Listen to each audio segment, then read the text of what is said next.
Deuteronômio capítulo 6, nós vamos ler os últimos versos, a partir do verso 20 até o 25. Deuteronômio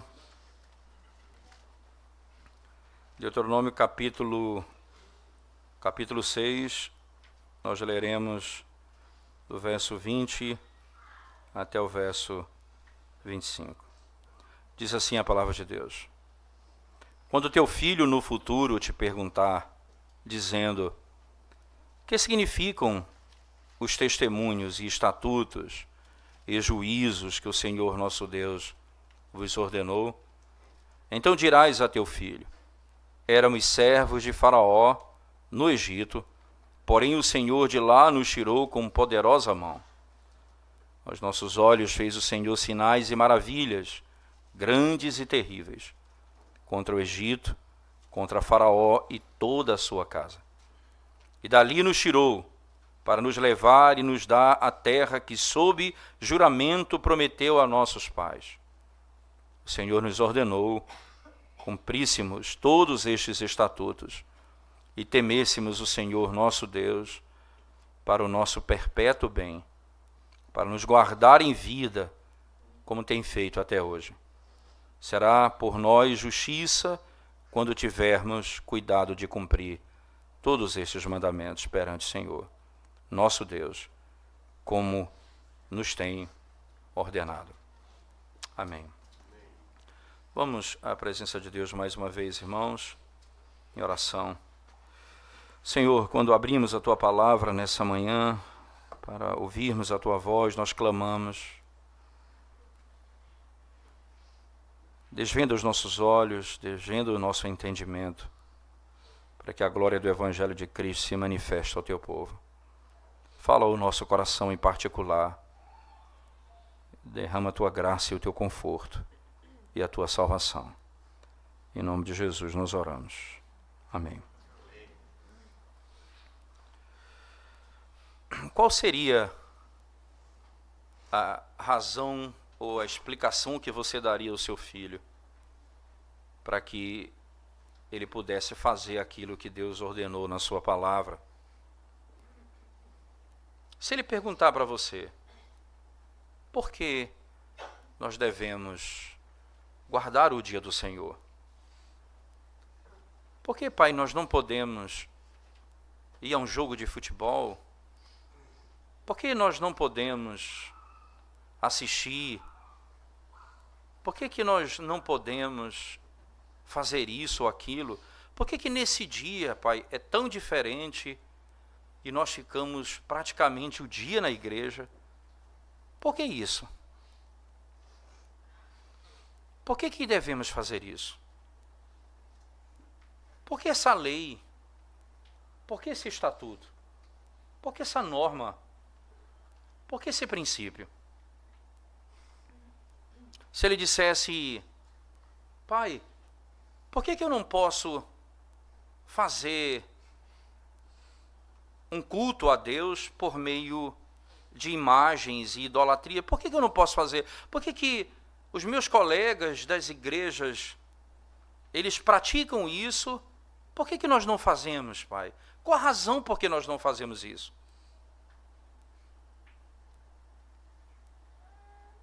O que você responderia ao seu filho? Interessante que essa resposta determina exatamente o seu entendimento da obra da redenção. Você teria que dizer, como diz o texto sagrado: porque Deus nos libertou do cativeiro. Porque éramos escravos e então fomos libertos. Estávamos mortos e agora estamos vivos. Estávamos perdidos e então fomos achados. O que um pai que não conhece o Evangelho diria a um filho que diz a ele para guardar a lei? E ele fala assim: por que eu devo fazer isso? O que esse pai responderia ao seu filho? Porque se você não fizer, você vai receber uma multa. E se você não fizer, você vai trazer prejuízo para a sociedade. Porque se você não fizer,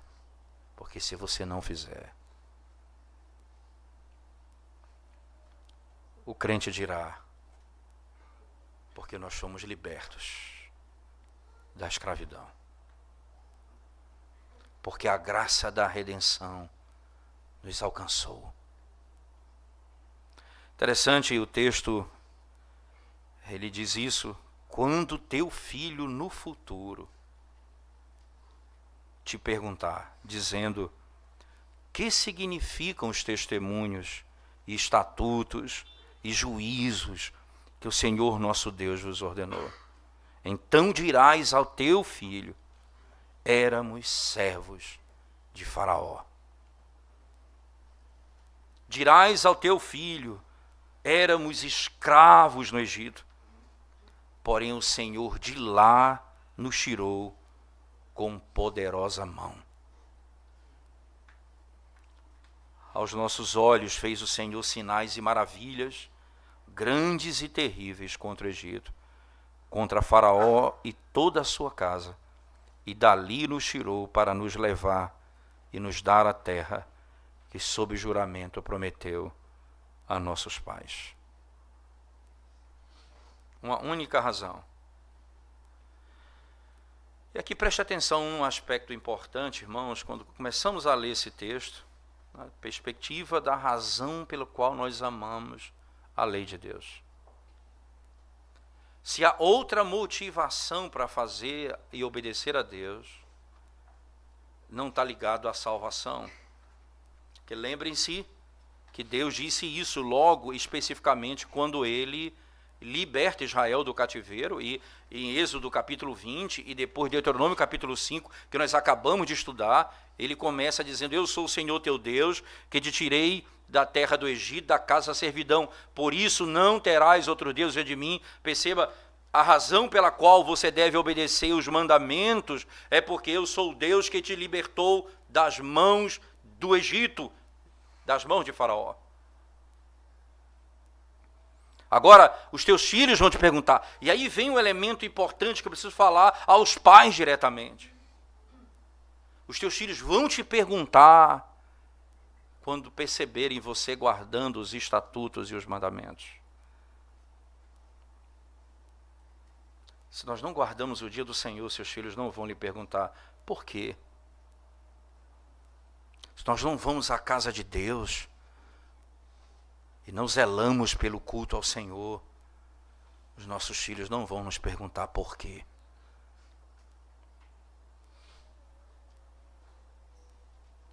Nem a razão para isso. A pedagogia aqui, irmãos, não é ensinar o que eu aprendi, é responder segundo aquilo que os seus filhos estão vendo em casa. O que você pratica em casa leva o seu filho a te perguntar por quê?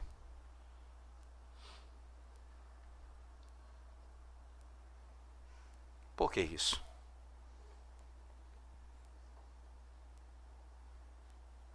Porque o Senhor deixa tudo para nesse dia vir à casa do Senhor. Um aspecto importante ainda é entender uma coisa, irmãos. Todas as instituições divinas têm significado. E existe alguma coisa, irmãos, grande, determinada naquilo que ele mandou fazer, maior do que aquilo que ele nos mandou fazer, que aponta para algo superior daquilo que ele nos mandou fazer. E esse é o motivo, veja, a obediência à lei, nesse aspecto, passa a ser um sinal para os nossos filhos. Porque você pode simplesmente apontar para a tua justiça ou apontar para o Deus que te libertou do Egito e da escravidão.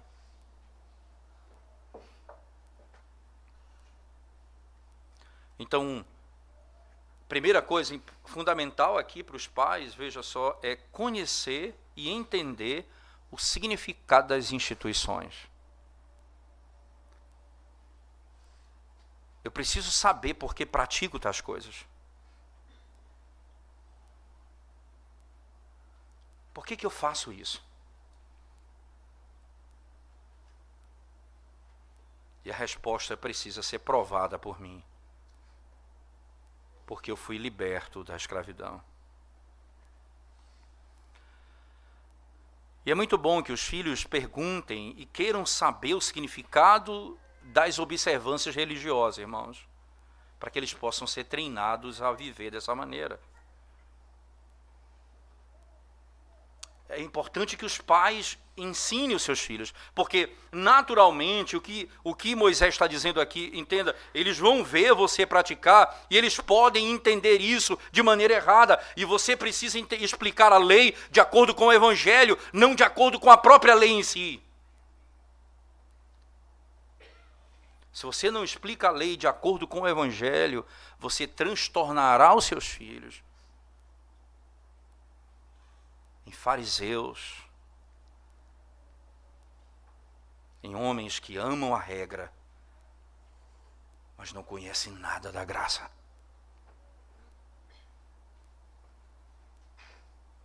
Isso se mostra facilmente da seguinte maneira: quando jovens, homens, crianças, ou mesmo os pais,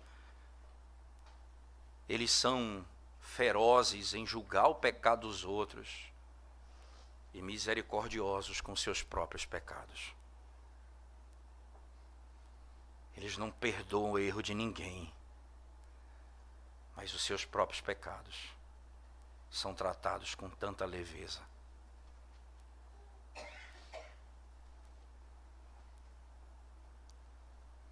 Toda instituição tem significado, e por ter significado eu preciso conhecê-la. E quando para que eu tenho de conhecê-la? Não apenas para mim mesmo, mas para instruir os meus próprios filhos.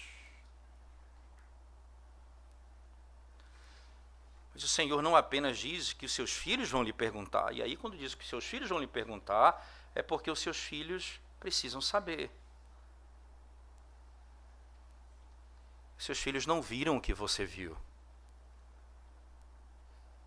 Mais extraordinário, nós não vimos o mar vermelho se abrir, nem vimos Faraó e o seu exército ser afogado no mar vermelho. Mas nós vamos dizer, essa é a nossa história. Esse é o nosso povo. Essa é a nossa vida. Esse é o nosso Deus. E você não vai parar aí, você vai dizer, nós nascemos escravos, como os filhos que nasceram no Egito, nasceram dentro da escravidão, nós nascemos escravos do pecado. E Deus teve misericórdia da nossa casa e nos tirou de lá com poderosa mão.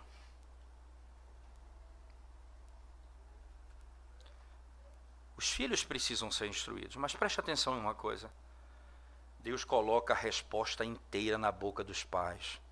Ele não diz, pai, imagine uma resposta que você quer dar. Responda de acordo com a sua consciência. Fale de acordo com o seu entendimento. Ele dá a resposta inteira. Porque os pais, os mestres, devem dar plena instrução àqueles que estão debaixo dos seus cuidados.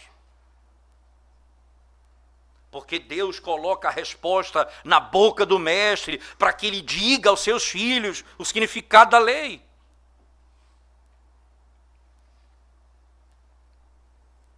Porque, irmãos, embora os seus filhos não perguntem, embora até alguns tenham aversão a isso, eles precisam estar prontos para responder quando a pergunta chegar. Por que isso é importante ainda? Seus filhos perguntam sobre o significado da lei de Deus. Diga a eles, a lei precisa ser observada. Como ela deve ser observada? Como uma lembrança graciosa do favor divino para conosco, especialmente porque ele nos livrou da condenação do Egito. Os filhos precisam entender o estado dos ancestrais da escravidão. Como éramos escravos, como nós nascemos na escravidão, como nós estávamos perdidos. Entenda, e muitas vezes os pais estão preocupados em contar sobre a história da escravidão, do que é a escravidão do pecado que está em nós. E nós criamos filhos rebeldes contra uma sociedade. Mas quando nós falamos, nós nascemos escravos. Nós éramos escravos. Nós éramos açoitados todo dia pelo inimigo. Era assim que os seus pais viviam quando estavam no Egito. E Deus fez isso de maneira gloriosa, libertando-os da escravidão. Deus deu a eles um status superior, fez obras maravilhosas diante deles. E eles foram feitos um povo de propriedade exclusiva de Deus. E para que Deus manda que se faça tudo isso, irmãos? Qual é o ponto disso? O verso 24 vai dizer, para o nosso bem. É para o bem de vocês.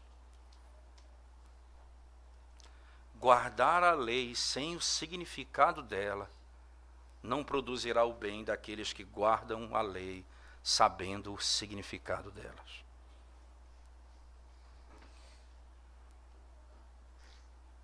Nós podemos criar rapidamente, irmãos, legalistas no nosso meio, se a graça do Evangelho não anteceder a obediência à lei. De maneira graciosa, na providência divina, esse será um tema que vai ser aprofundado melhor no Sermão da Noite, quando Paulo aos Gálatas, aos Romanos, tratará exatamente desse tema, dizendo que Abraão foi salvo pela promessa e não pela lei. Falaremos disso com mais detalhes no culto da noite, se o Senhor permitir. Mas ainda no texto específico, o Senhor diz, veja bem, isso será para a sua vida, para que Ele preserve vocês vivos. Esse é um favor dEle. E agora, irmãos, piedade tem a promessa de conforto. O temor do Senhor é para a glória do Senhor. O Senhor nos dará aquilo segundo a sua misericórdia. Pratique aquilo que Deus ordenou. E é interessante isso, porque Ele nos abençoará. Ele fará isso para o nosso bem. Isso era para o bem da nossa própria casa, para o bem dos nossos filhos.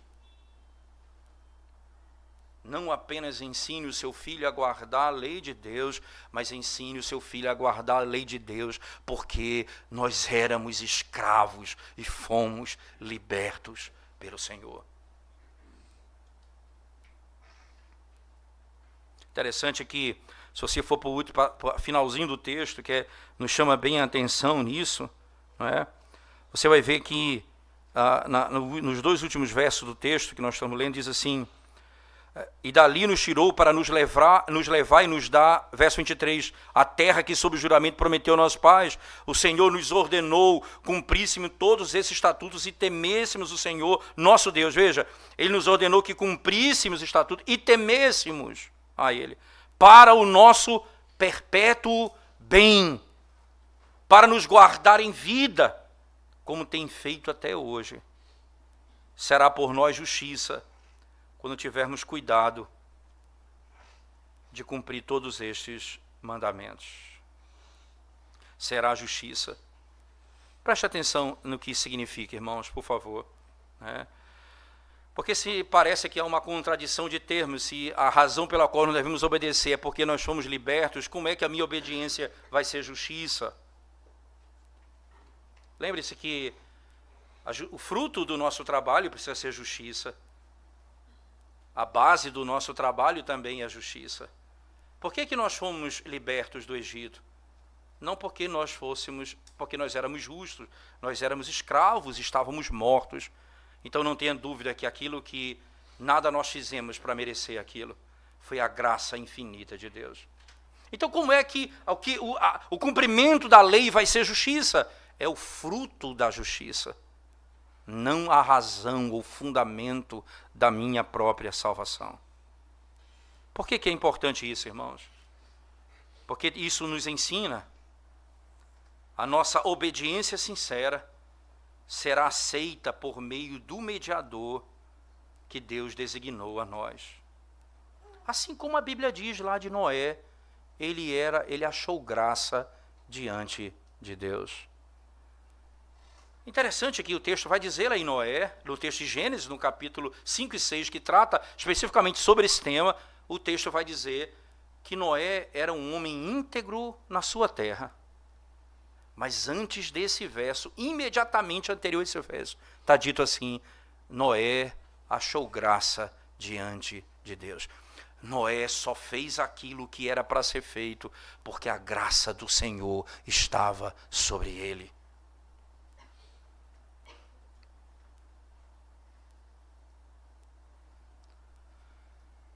Sem dúvida, irmãos, se guardarmos a lei de Deus, haverá grande recompensa. Mas nós não vamos ser libertos porque guardamos a lei de Deus. Nós receberemos tantos benefícios do Senhor, mas a salvação não nos foi dada por meio da nossa obediência, mas da obediência de Cristo, o nosso mediador.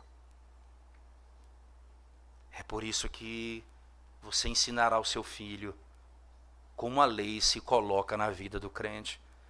Por que eu devo fazer isso? Porque você foi salvo pela graça. E o que isso produz em você? Obediência, o fruto da justiça. O fruto da justiça. A glória do Evangelho se revela na linguagem do Antigo Testamento. Você imagina, nós estamos falando da linguagem paulina de Romanos, aqui em Deuteronômio, no capítulo 6. Moisés ensinando como a lei deve ser ensinada. É por isso que quando o seu filho quebra a lei, você não vai matá-lo, você vai discipliná-lo, mas você vai apontar para a graça onde tudo começou. O Deus que te salvou antes de você ter feito bem algum a Ele, é o Deus que te sustenta durante toda a tua vida. Clama por misericórdia àquele que teve misericórdia de ti, e a misericórdia dele te alcançará. Um aspecto prático que eu queria tratar com vocês, irmãos, baseado nesse texto, é um trecho no segundo volume da obra de Thomas Boston, em que ele lida sobre a responsabilidade da mãe e do pai com seus filhos. Ele diz uma coisa interessante que eu queria replicar aos irmãos, dizendo o seguinte: se os pais não provêem para os seus filhos, prover comida para os seus filhos, eles são piores do que as bestas, as feras do campo. Se eles não concedem aos seus filhos educação civil, eles são piores do que os pagãos. Mas se eles não adicionam educação religiosa e redentiva, o que eles fazem se não civilizarem filhos para o inferno? Se eles provêm alimento para o seu filho, se eles educam o seu filho dentro do governo civil, mas se eles não ensinam o evangelho aos seus filhos, ele diz, eles apenas tornaram gente civilizadas para habitar o inferno. Para habitar o inferno. Ele ainda continua. Quando Deus nos dá um filho, Ele diz, como disse a filha de Faraó, a mãe de Moisés: tome essa criança, cuida dela para mim. Quando ele nos dá um filho, ele faz como fez a filha de Faraó, a mãe de Moisés: cuida dessa criança para mim. Ela é minha, não é sua. Nós somos apenas pais da carne, que fomos chamados para cuidar das suas almas. Se não fizermos, arruinaremos a vida deles. Devemos instruir os nossos filhos na religião cristã e semear a semente da piedade nos seus corações, tão logo eles sejam capazes de usar, de falar ou de se expressar, logo, imediatamente, como está no capítulo 6, versos 6 e 7 do texto. Acompanhe comigo, Deuteronômio 6, por favor, versos 6 e 7. Veja as palavras do Senhor. Estas palavras que hoje te ordeno estarão no teu coração. Tu as inculcarás a teus filhos, e delas falarás assentado em tua casa, andando pelo caminho ao deitar-te e ao levantar-te.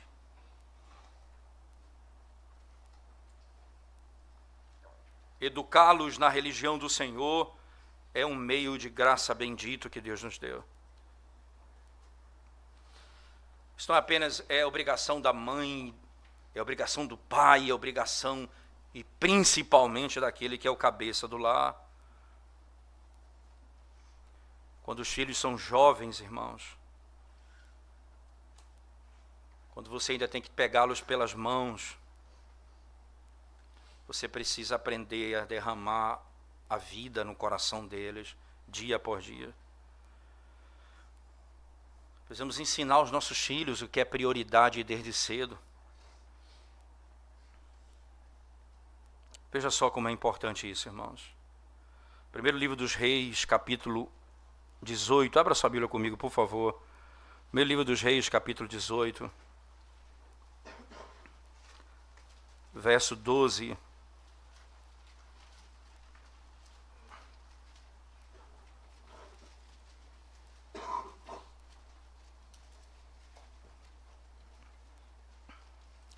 Poderá ser que, apartando-me eu de ti, o Espírito do Senhor te leve não sei para onde, e vindo eu a dar as novas a Acabe, e não te achando, ele me matará. Eu, contudo, teu servo, temo ao Senhor desde a minha mocidade. Veja o verso 3 do mesmo texto, irmãos. Compare esse texto. Ele diz assim: Acabe chamou Obadias, o mordomo. Obadias temia muito ao Senhor. Eu temo ao Senhor desde a minha mocidade. Paulo disse a Timóteo: você conhece as sagradas letras desde a tua infância. Desde a tua infância.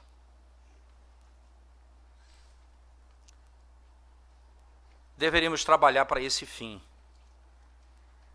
Trabalhar para que eles sejam, nossos filhos sejam familiarizados com as Escrituras. Para que eles possam ler as Escrituras. Eles possam ler capítulos diariamente da palavra. Para que eles sejam familiarizados com a Escritura. Ensine o catecismo aos seus filhos. Faça-os decorar o catecismo, decorar os 10 mandamentos, decorar a oração do Pai Nosso. Faça os seus filhos decorar as estruturas do catecismo, as perguntas e as respostas. Encharca a mente do teu filho do conhecimento e da graça, porque isso será vida para ele, isso é o bem da tua casa.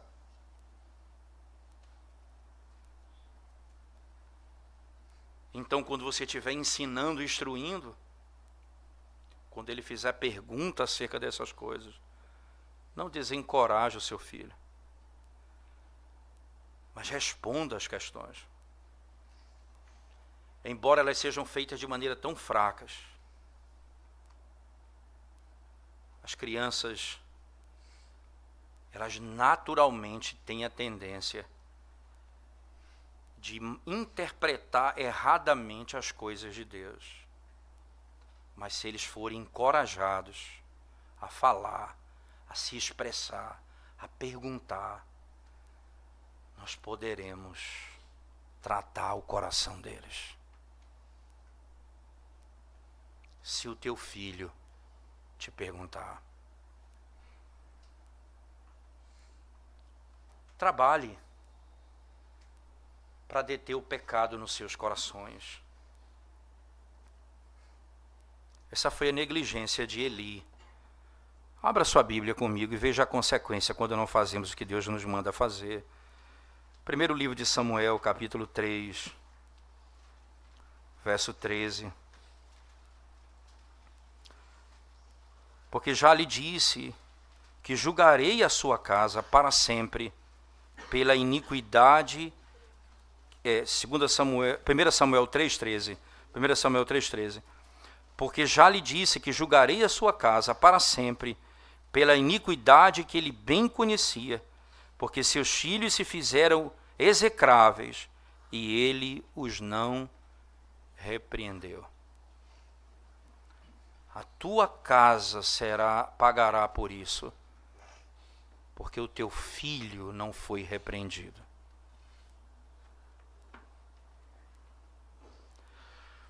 Interessante em notar que antes desse texto a Bíblia fala que Eli repreendeu seu filho. Isso é bem interessante isso. Porque às vezes nós fazemos isso de maneira não consistente. Nós não detemos o pecado. Nós falamos, não faça isso. E ele continua fazendo. Está errado, mas eu não detenho o pecado.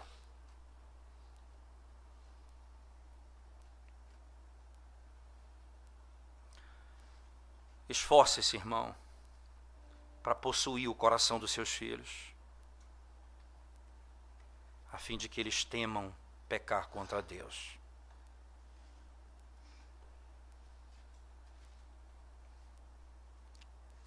Lembro-me uma vez, um dos meus filhos, eu morava no seminário, no primeiro andar, e 1h eu olhando de cima, ele estava deitado no sofá, e já vi ele alguns dias assim. Comecei a me preocupar com aquilo e eu fui falar com ele. O que está acontecendo? Ele começou a falar dos problemas do coração dele. Eu fiquei angustiado com aquela situação. Como é que eu vou lidar com isso, né? Então eu fui ler um artigo, que hoje é um livro, por sinal, A Era das Oportunidades, mas eu li o artigo que deu origem ao livro, e aí no artigo ele resume todo o material. E ele diz assim, você está vendo teu filho jogado no sofá? Parece que era uma coisa meio interessante. E ele, é uma profecia, né? Ele diz assim, aí você está vendo seu filho jogado no sofá e você está preocupado com ele, não é? Não se angustie, é a oportunidade de falar das coisas da alma. Eu disse, meu Deus, que maravilha, é isso mesmo. Aí nós estamos sentados no sofá e passamos horas conversando, onde falava das coisas da alma. Você poderia instruir no coração dele as coisas da alma. Onde você podia falar do que estava passando na mente dele. Deus prepara o coração da gente para que as coisas da alma sejam expostas. Então não deixe que ele fique calado. Fale. Aí você vai dizer, a graça do Evangelho nos alcançou. E é por isso que devemos viver assim.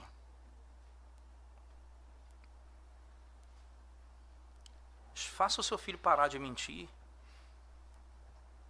falar palavrões, de quebrar o dia do Senhor. Se eles aprenderem isso enquanto crianças, irmãos,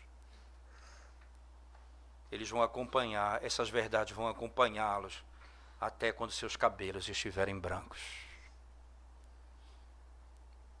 Se eles aprenderem a amar o dia do Senhor, anime-os para as obras de santidade. para a prática da religião. Inculca na mente deles a doutrina do pecado, isto é, a nossa natureza é pecaminosa, da miséria, da nossa natureza caída. Mostra a ele e diz: aqui está o remédio. Foi provido em Cristo na cruz do Calvário. Ele é poderoso para perdoar os nossos pecados. Mostra a eles a necessidade de santidade. Aponte Cristo para ele como a fonte da santificação. Você não vai ser santo com a tua própria força. Você precisa da graça que te salvou. Mostra a eles o bem do cristianismo. Numa sociedade tão plural e tão sem convicção como a nossa, não arrede o pé de dizer ao teu filho o que é o verdadeiro cristianismo, para que ele ame a Cristo e a sua doutrina e não se perca nesse mundo perdido lá fora.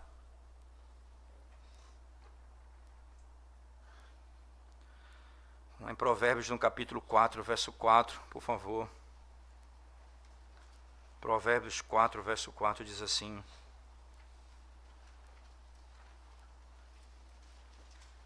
então ele me ensinava e me dizia: retenha o teu coração, as minhas palavras, guarda os meus mandamentos e vive. Então meu pai me ensinava e dizia: retenha o teu coração, as minhas palavras, guarda os meus mandamentos e vive. Ore com eles, ore por eles. Não deixe o que costumeiramente nós fazemos, a negligência do culto doméstico. Não podemos mais fazer isso, irmãos. Pelo amor a Deus e aos teus filhos, não pare de fazer o culto doméstico.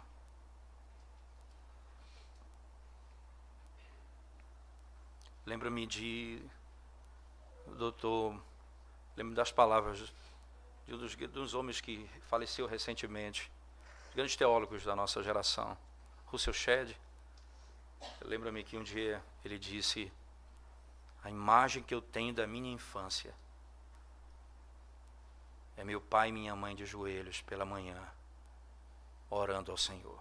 Isso nunca saiu da minha cabeça.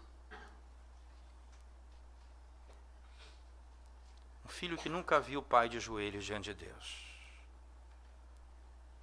não perguntará tal coisa ao seu filho, ao seu pai.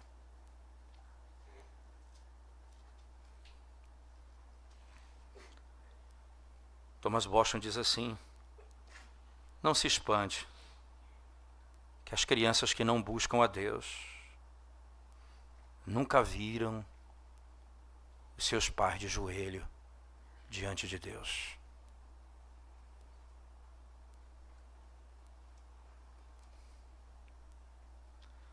Nós deveríamos orar com eles e ensiná-los a orar. Colocar diante deles os motivos de oração. Enquanto eles não são capazes de articular a oração, ensina-os a orar a oração do Pai Nosso, até que eles entendam o sentido dela e possam orar baseado nela.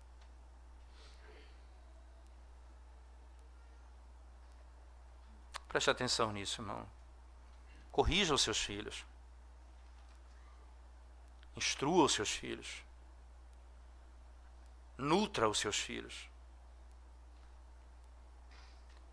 Instrução sem correção dificilmente terá sucesso.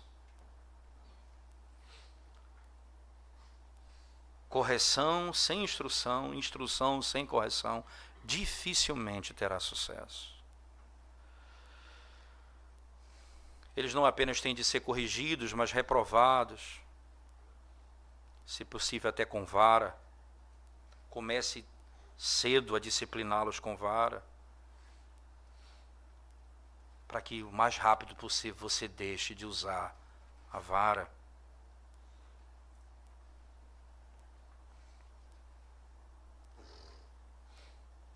E tudo isso você vai ensinar ao seu filho. Num diálogo que ele vai lhe perguntar: por que o Senhor faz isso? Por que tanto amor pelo dia do Senhor? Por que tanto prazer na casa de Deus? Por quê? Por que o Senhor faz isso? Então nós diremos: nós estávamos mortos nos nossos pecados. E Deus enviou o seu Filho, o seu único Filho, para nos arrancar da morte e nos dar vida eterna. E Ele cumpriu toda a lei de Deus. Esse Filho obediente é o nosso Senhor. E é com esse Filho obediente que você precisa aprender a ser filho obediente aos seus pais e amá-los, interceder por eles. Então o fruto da justiça apresentará a sua cara. O que nós faremos redundará em glória a Deus. Apontará para o poder do Evangelho e exaltará o nosso Redentor. O que nós faremos não dirá: nós fazemos isso porque somos justos e bons. Nós fazemos isto porque estávamos mortos e agora vivemos. Ensine a lei.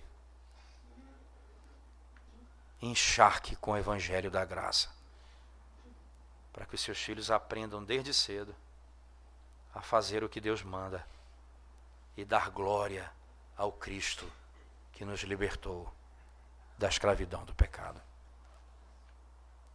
Vamos à presença de Deus em oração mais uma vez, irmãos. Senhor nosso,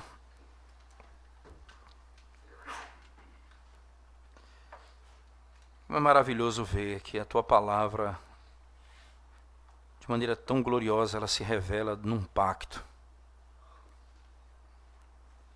O Senhor não se revela numa escola, o Senhor se revela em aliança, em pacto. Numa escola, numa universidade, Senhor, nós iremos para os extremos. Alguém dirá: Deus é soberano, logo ele é determinista. Outro dirá: o homem tem responsabilidades, logo a vontade é do homem, não de Deus. Mas no pacto, Senhor, de maneira tão gloriosa, no pacto, a Tua soberania e a nossa responsabilidade encontram significado. Mas é também no pacto. É também no pacto que o Senhor nos exorta a lembrar que o Senhor não fez aliança apenas comigo e minha esposa, mas com os meus filhos. Que o Senhor não fez aliança apenas com os pais, mas com os seus filhos. E o Senhor nos colocou como responsáveis para instruí-los na doutrina do pacto da graça, para ensiná-los e exortá-los no Evangelho de Cristo. Então, Senhor, ajuda-nos pelo amor do Teu nome a cumprirmos as nossas obrigações no pacto e confiarmos no Cristo que cumpriu toda a vontade do Pai para o sucesso do nosso trabalho e para o perdão dos nossos pecados. Abençoa a Tua igreja, Senhor. Firma os pés dos nossos filhos no temor do Senhor, para que a geração que vem após nós que vem, que está chegando e que já chegou, que ela seja melhor do que nós, não no sentido acadêmico, mas mais espirituais, mais santos, mais comprometidos com o teu evangelho, mais conhecedores da tua graça, mais profundos em toda a tua verdade. Ensina os nossos filhos e ajuda-nos pelo amor do teu nome. É o que nós te pedimos, Senhor, em nome de Jesus. Amém, Senhor Deus. Amém.